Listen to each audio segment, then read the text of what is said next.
Hello friends, welcome to test time GS. Friends, मैंने आपको पिछला वीडियो विजयनगर साम्राज्य पर दिया था और ये जो आज का हमारा वीडियो है ये बहमनी साम्राज्य पर है। फ्रेंड्स, मैंने पिछले वीडियो में आपको बहमनी साम्राज्य और विजयनगर साम्राज्य दोनों की ही लोकेशन मैंने मैप में आपको अच्छे से समझा दी थी कि जो है कौन सा कृष्णा नदी के किनारे और कौन सा तुंगभद्रा नदी के किनारे है और किसकी क्या स्थिति है, और दोनों साम्राज्यों के बीच में रायचूर क्षेत्र कहाँ पर स्थित है और उससे संबंधित इनके युद्धों के बारे में मैंने आपको बताया था। तो इस वीडियो में मैं आपको इन दोनों ही साम्राज्यों की स्थिति जो है मैप में नहीं बताऊंगा। इस वीडियो में हम केवल बहमनी साम्राज्य के बारे में बात करेंगे। तो पहले इसकी हम थ्योरी कंप्लीट करेंगे और उसके बाद में हम इसके एमसीक्यू क्वेश्चन सॉल्व करेंगे जो प्रीवियस ईयर में पूछे गए हैं। तो चलिए वीडियो में आगे बढ़ते हैं और शुरू करते हैं हमारा जो है आज का टॉपिक बहमनी साम्राज्य। बहमनी साम्राज्य 1347 से 1527 ईस्वी तक रहा था।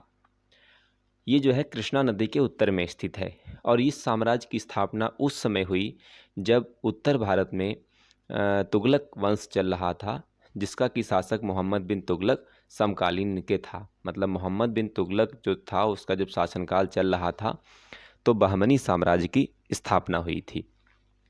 और बहमनी साम्राज्य की स्थापना 1347 ईस्वी में हसन गंगू के द्वारा की गई थी। और जब ये सिंहासन पर बैठा था तो इसने एक उपाधि धारण की थी, बहमन शाह। तो इसलिए इसका जो पूरा नाम जाना जाता है वो जाना जाता है अलाउद्दीन हसन बहमन शाह के नाम से। तो आप इस चीज़ को याद रखेंगे। और इसने अपनी राजधानी गुलबर्गा को बनाया था और इसकी राजभाषा मराठी थी। इसका जो प्रतिद्वंदी साम्राज्य था वो था विजयनगर, जैसा कि हम पिछले वीडियो में भी पढ़ चुके हैं। और ये साम्राज्य जो है आगे चल कर के 4 अलग अलग राज्यों में विघटित हो गया था, 4 राज्यों में बट गया था: गोलकुंडा, बीजापुर, बीदर और अहमदनगर। इन राज्यों को मिला करके दक्कन सल्तनत कहा जाता था। दक्कन दक्षिण भारत के क्षेत्र को कहा जाता है। अब हम आगे बात कर लेते हैं कि इस साम्राज्य के जो प्रमुख शासक हैं वो कौन कौन से हैं, जिनको कि हम इस वीडियो में पढ़ने वाले हैं। वैसे तो कुल 18 शासक हुए हैं, लेकिन हम यहाँ पर 18 शासकों की बात नहीं करेंगे, क्योंकि जो इम्पॉर्टेंट है, जो एग्ज़ाम में पूछा जाता है, जिससे रिलेटेड क्वेश्चन आते हैं, हम केवल उसी को वीडियो में कवर करेंगे। बाकी चीज़ें हमने छोड़ दी हैं। तो यहाँ पर ये शासकों की लिस्ट है: मोहम्मद शाह प्रथम, अलाउद्दीन मुजाहिद शाह, दाऊद प्रथम, मोहम्मद शाह द्वितीय, ताजुद्दीन फिरोज, सिहाबुद्दीन अहमद प्रथम, अलाउद्दीन अहमद द्वितीय, सुल्तान शमशुद्दीन मोहम्मद तृतीय। तो ये शासक हैं। इन शासकों के बारे में आपको इस वीडियो में पढ़ाया जाएगा। इनके अलावा भी जो शासक इनके बीच में कुछ हुए हैं उन पर भी मैं आपको बताने की कोशिश करूँगा, जो इम्पोर्टेंट चीज़ है। तो सबसे पहले हम बात कर लेते हैं अलाउद्दीन बहमद शाह की, जो कि इस वंश का संस्थापक है और इसने 1300 इस साम्राज्य का संस्थापक है। ये इसने 1347 ईस्वी से 1358 ईस्वी तक इस साम्राज्य की गद्दी पर राज किया था। इसने अपनी राजधानी गुलबर्गा को बनाया, जैसा कि मैं आपको पिछले वीडियो में बता चुका हूँ। और इसने गुलबर्गा का नाम ऐशानाबाद रखा था और इसकी जो राजभाषा थी वो मराठी थी। याद रखिएगा, इस शासक के 3 अलग अलग नाम हैं। इसका मूल नाम जहाँ जफ़र खां था, वहीं इसको हसन गंगू के नाम से भी जाना जाता था। और जब ये सिंहासन पर बैठा तो इसका नाम अलाउद्दीन हसन बहमद शाह के नाम से भी जाना जाता है। इस साम्राज्य को का शासन चलाने के लिए इसने इसको 4 प्रांतों में बांट दिया था। जैसा कि हम उत्तर भारत में पढ़ चुके हैं, दिल्ली सल्तनत में वहाँ पर अलग अलग वहाँ भी बांटा गया था प्रांतों में। तो वैसे ही यहाँ पर भी इसको 4 प्रांतों में बांट दिया इसने: गुलबर्गा, दौलताबाद, बरार और बीदर। और इन प्रांतों को चलाने के लिए इसने अलग अलग प्रांतों में अलग अलग सूबेदार नियुक्त कर दिया था, जो कि इन प्रांतों को चलाते थे। अच्छा, इस शासक ने कुछ अच्छे काम भी किए थे हिंदुओं के लिए। इसने क्या किया, पहले हिंदुओं को अपने कब्जे में लिया। कब्जे में लेने के बाद में इसने उनको जो है कुछ ऊंचे पदों पर नियुक्त किया और इसके बदले में उनको जागीरें दी। ठीक है। और इसने इन पर जजिया कर नहीं लगाया। जैसा कि मैं आपको अलग अलग वीडियोस में बता चुका हूं कि जजिया कर जो है गैर मुसलमानों पर लगने वाला कर था, इसने ये हिंदुओं पर नहीं लगाया था। ये टैक्स इसने इसलिए नहीं लगाया था क्योंकि ये नहीं चाहता था कि ये अभी नया नया साम्राज्य स्थापित कर रहा है तो इसके ज़्यादा दुश्मन हों और ये ज़्यादा इन बवालों में पड़े। तो इसने क्या सोचा कि ज़्यादा से ज़्यादा लोगों को जब ये सहूलियत देगा, कोई भी नई कंपनी लोगों को ऑफ़र देती है, हम आज ये देखते हैं। इसने यही किया, इसने हिंदुओं को पद दिए, जागीरें दी, टैक्स नहीं लगाया, ताकि इसके कम से कम दुश्मन हों और ये अच्छे से सर्वाइव कर पाए और अपने साम्राज्य को स्थापित कर पाए।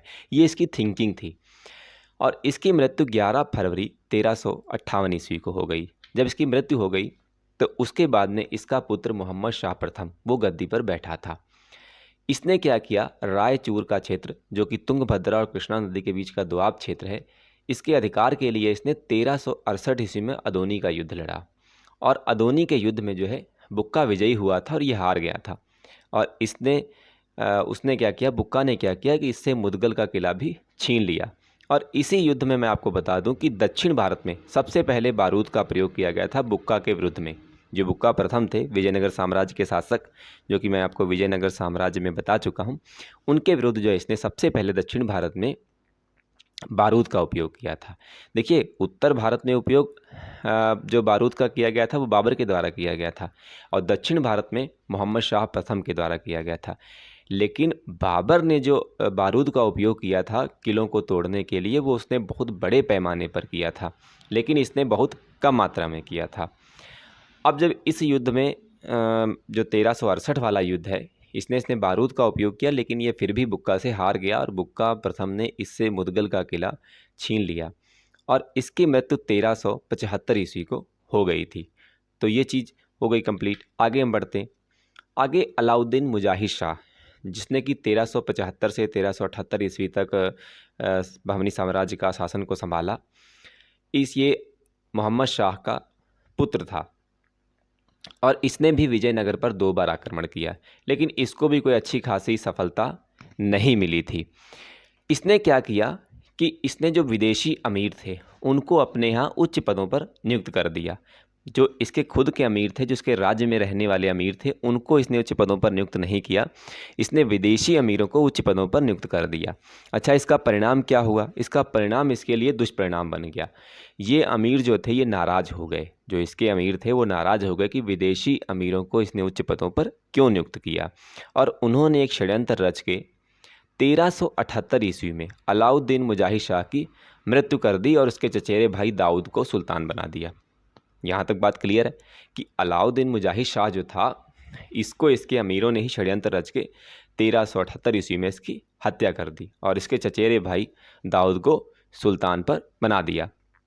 चलिए, तो आगे देखते हैं यहाँ पर क्या किया कि लेकिन जब ये सिंहासन पर बैठा दाऊद, तो जो मुजाहिद शाह की बहन थी, मुजाहिद शाह जिसको अमीरों ने मरवा दिया था, उसने क्या किया, उसने षड्यंत्र रचा अपनी भाई की मृत्यु का बदला लेने के लिए। उसने चचेरे भाई दाऊद जो था वहाँ उसका मोहम्मद शाह का, या इसका चचेरा भाई कह लीजिए, उसने क्या किया, षड्यंत्र रच के वापस दाऊद की भी हत्या करवा दी। उसके बाद में अगला शासक आता है मोहम्मद शाह द्वितीय। तो मोहम्मद शाह द्वितीय जो था, जो इसको मुजाहिद द्वितीय को ही मोहम्मद शाह द्वितीय कहा जाता है। ये इसके 2 नाम हैं। ये 1378 से 97 तक इसने जो है शासन किया। लेकिन ये जो शासक था, ये शांत प्रिय था और विद्या अनुरागी सुल्तान था। विद्या का मतलब जानकार था, यूँ कहें कि अच्छा नॉलेज था इसको, और ये शांत प्रिय शासक था।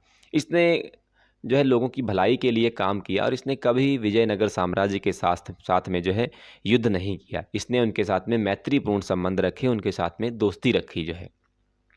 इसीलिए इसको इतिहास में शांति प्रिय शासक कहा जाता है बहमनी साम्राज्य का। इसकी मृत्यु 1397 ईस्वी में हो गई। तो इससे थोड़ा बहुत टॉपिक है, आप समझ गए होंगे। अगला शासक है ताजुद्दीन फिरोज। इसने 1397 से 1422 ईस्वी तक शासन संभाला और ये जितने भी बहमनी साम्राज्य के सुल्तान हुए उनमें सबसे ज़्यादा ये विद्वान था और इसको कई भाषाओं का ज्ञान था। इसका कारण ये माना जाता है कि इसने कई राजकुमारियों के साथ विवाह किया था, अलग अलग राजकुमारियों के साथ में, अलग राज्यों के साथ में, तो इसलिए इसने कई भाषाएं सीखी हुई थी। और ये फिरोज शाही एक फरिश्ता के अनुसार जो है, इसने फिरोज शाही, अरबी, तुर्की, तेलुगु, कन्नड़, मराठी, इन भाषाओं का अच्छा खासा इसको ज्ञान था, इन भाषाओं का ये ज्ञाता था।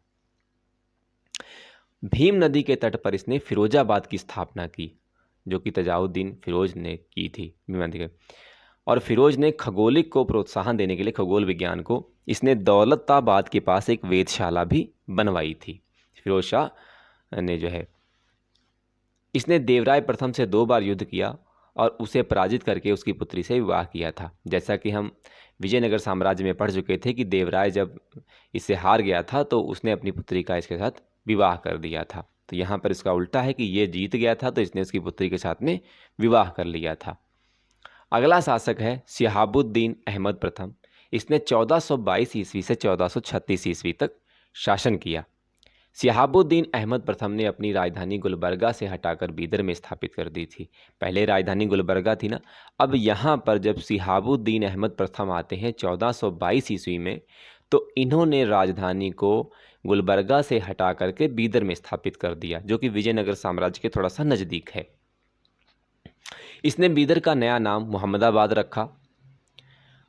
शहाबुद्दीन अहमद को एक अन्य नाम है, इसको अहमद शाह वली या फिर संत अहमद के नाम से भी जाना जाता है। याद रखिएगा, ये शासक का जो शिहाबुद्दीन अहमद शाह थे, इसके 2 अन्य नाम हैं। इसको अहमद शाह वली या संत अहमद के नाम से जाना जाता था। इसको संत अहमद क्यों कहते थे वो भी जान लीजिए, क्योंकि ये इसका जो शासन था वो धर्म और न्याय के लिए फेमस था।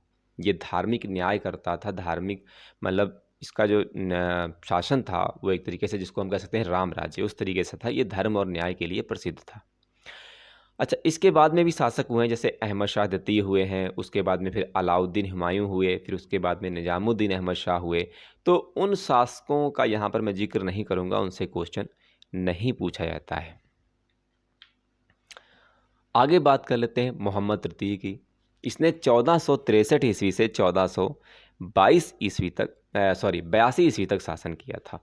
और जब ये राज्यरोहण के समय जो है, इसकी जो आयु थी मोहम्मद तृतीय की, वो थी मात्र 9 वर्ष, मात्र 9 वर्ष का था। और इसको ख्वाजा जहाँ की उपाधि से महमूद गवां को प्रधानमंत्री नियुक्त किया गया। एक ख्वाजा जहाँ की उपाधि से जो है महमूद गवां जो थे उसको प्रधानमंत्री नियुक्त किया गया था। ठीक है, ये महमूद गवां जो था एक ईरानी व्यापारी था। ये व्यापार करता था बहमनी साम्राज्य में, लेकिन ये व्यापार करते करते धीरे धीरे राजाओं के नज़दीक आ गया और इसको जो है क्या किया गया, इसको प्रधानमंत्री नियुक्त कर दिया गया, मतलब वजीर नियुक्त कर दिया गया जो है। और महमूद गवां ने बहमनी साम्राज्य का विस्तार किया जो है। इसने विजयनगर के शासक विरूपाक्ष द्वितीय को पराजित करके गोवा और दभोल भी उनसे छीन लिया था। मतलब विजयनगर साम्राज्य के पास गोवा था और दभोल था, तो वो इसी ने, ये जो वजीर था महमूद गवां, एक ईरानी व्यापारी था, ये व्यापार की दृष्टि से यहाँ पर आया था, लेकिन राजाओं की नज़दीकियाँ होने से इसको उन्होंने वजीर नियुक्त कर दिया था। इसने विस्तार किया और ये छीन लिया इनसे। महमूद गवां ने बीदर में एक महाविद्यालय जो कि मदरसा था, इसकी स्थापना कराई थी और इसमें लगभग 10,000 अध्यापक और विद्यार्थी रह सकते थे। 1482 ईस्वी में मोहम्मद तृतीय ने महमूद गवां को मृत्युदंड दे दिया था। अब देखिए, महमूद गवां ने ही सब कुछ किया, लेकिन फिर भी जो महमूद तृतीय थे उन्होंने महमूद गवां को मृत्युदंड दे दिया। क्यों दे दिया? कि इसको भड़का दिया लोगों ने। उसने कहा कि ये सब कुछ संभाल रहा है, तुम्हारा राज्य छीन लेगा, तुमको देगा मार, तो तुम ऐसा करो, तुम इसको मार दो। तो कहते हैं ना कि मतलब बहुत ज़्यादा जब किसी के कान भर दिए जाते हैं, तो वही चीज़ है कि जब इसके ज़्यादा बहुत ज़्यादा कान भर दिए गए तो मोहम्मद तृतीय ने क्या किया, बिना सोचे समझे महमूद गवां को मृत्युदंड दे दिया और उसको मार दिया। अगला शासक आता है महमूद शाह। इसने भाई 1482 से 1528 ईस्वी तक इसने शासन किया था जो है। महमूद तृतीय के बाद में ये अगला शासक था और अल्पसंख्यक पुत्र महमूद शाह बना। महमूद के समय वास्तविक शक्तियाँ उसके प्रधानमंत्री कासिम बरीद और उसके पुत्र अमीर उल बरीद के हाथों में थी। प्रधानमंत्री मतलब वजीर उसके हाथों में थी। फिर इस वंश का जो अंतिम शासक आता है वो आता है कलीमुल्लाह। इसने 1518 ईस्वी से 1527 ईस्वी तक शासन किया था। कलीमुल्लाह बहमनी वंश का अंतिम शासक था। इसके मृत्यु के समय बहमनी राज्य 5 स्वतंत्र राज्यों में बंट गया था। जैसा कि मैंने आपको शुरुआत में बताया था, ये 5 राज्यों में बंट गया था। अब वो 5 राज्य कौन कौन से थे वो भी मैं अभी आपको आगे स्लाइड में बताऊंगा। अब बहमनी राज्य में कुल 18 शासक हुए थे जिन्होंने लगभग 175 वर्षों तक शासन किया था। जैसा कि मैं आपको शुरुआत में ही बता चुका हूँ कि 18 शासक थे और लगभग इन्होंने 175 वर्षों तक शासन किया। उसके बाद में इन 5 राज्यों का क्या हुआ वो आने वाले वीडियो जब हम मुग़ल काल पढ़ेंगे तो वहाँ पर मैं जिक्र करके आपको बारी बारी से बताऊँगा। कुछ ये राज्य आपस में ही एक दूसरे को जीत लेते हैं, कुछ को मुग़ल जीत लेते हैं, कुछ को अकबर, फिर औरंगज़ेब। तो वो धीरे धीरे राज्य ये सब ख़त्म होते गए। तो वो हम आगे इतिहास में जब आप मेरे साथ बने रहेंगे तो वो मैं सारे आपको एक एक राज्य के बारे में बताता चलूँगा। अब ये जो स्लाइड आप देख रहे हैं स्क्रीन पे, देखिए इसमें ये राज्य हैं, ये वाले वंश हैं और ये वाले संस्थापक हैं। जो बरार था ये इमाद शाही वंश था और इसके संस्थापक थे फ़तेह उल्लाह इमाद। बीजापुर जो था ये आदिल शाही वंश था और इसके संस्थापक थे यूसुफ आदिल खान। अहमदनगर अहमदनगर जो वंश था ये निज़ाम शाही वंश था और इसके संस्थापक थे मालिक अहमद। अगला है नंबर 4 गोलकुंडा। इसका वंश था कुतुब शाही वंश और इसका संस्थापक था कुली कुतुब शाह। नंबर 5 बीदर। बीदर जो था ये बरीद शाही वंश था और इसका संस्थापक था अमीर अली बरीद। तो इस प्रकार से आप देख सकते हैं कि ये 5 राज्य हैं और ये 5 वंश हैं और ये पांचों के संस्थापक हैं। तो इनको आप एक बार दो बार पढ़ लीजिएगा तो आपको मोटा मोटा एक नॉलेज याद हो जाएगा। आगे बात कर लेते हैं बहमनी साम्राज्य के बारे में, थोड़ा सा प्रशासन के बारे में कि किसी को क्या कहा जाता है। ये थोड़ा से शब्दावली है, एक तरीके से आप कह सकते हैं शब्दार्थ हैं। इनको याद रखना बहुत ज़रूरी है क्योंकि इससे क्वेश्चंस कई बार पूछे जा सकते हैं कि वकील ए सल्तनत, वकील ए कुल किसे कहते हैं। तो वो चीज़ आप थोड़ा सा गौर कर लीजिए। सबसे पहला है वकील ए सल्तनत। दिल्ली के मालिक नायाब के समान इसका पद होता था वकील ए सल्तनत का। नंबर 2 वकील ए कुल। ये सभी मंत्रियों के कार्य का निरीक्षण करता था, जांच करता था। इसको प्रधानमंत्री कह सकते होता था। सिर्फ वकीलों को छोड़ के बाकी जितने भी मंत्री होते थे उन सभी के कार्यों का, उन सभी के कामों की ये जांच पड़ताल करता था कि हाँ भाई सही से काम कर रहे हो कि नहीं कर रहे हो। नंबर 3 अमीर ए जुमला। ये अर्थ विभाग का अध्यक्ष था, वित्त विभाग का ये अध्यक्ष होता था, उसको बोला जाता था अमीर ए जुमला। अगला है वजीर ए अशरफ। ये विदेश नीतियों का, दरबार संबंधी कार्यों का निष्पादन करता था, यूं कहें तो विदेश मंत्री, है ना। अगला है पेशवा। ये वकील ए सल्तनत का सहायक था। जो वकील ए सल्तनत है, अभी हम ऊपर पढ़ चुके हैं, सबसे पहला बात दिल्ली के मालिक नायब के समान इसका अधिकार था। तो ये उसका हेल्पर होता था, उसका पीए होता था कह सकते हैं। कोतवाल। ये नगर का मुख्य पुलिस अधिकारी था। कोतवाल तो अब भी हम लोग सुनते हैं ना, तो कोतवाल जो था ये मुख्य पुलिस अधिकारी था। सादरे ए जहां। इसमें न्याय विभाग, धर्म तथा दान विभाग का ये अध्यक्ष होता था। सल्तनत के महल तथा दरबार की सुरक्षा के लिए एक विशेष अंगरक्षक सैनिक दल होता था, मैं आपको बता दूं, और इस दल को साख ए खेल कहा जाता था। और ये 4 भागों में या नौबत में 4 भागों या नौबत में विभाजित होता था और जिसका मुख्य अधिकारी सर ए नौबत होता था।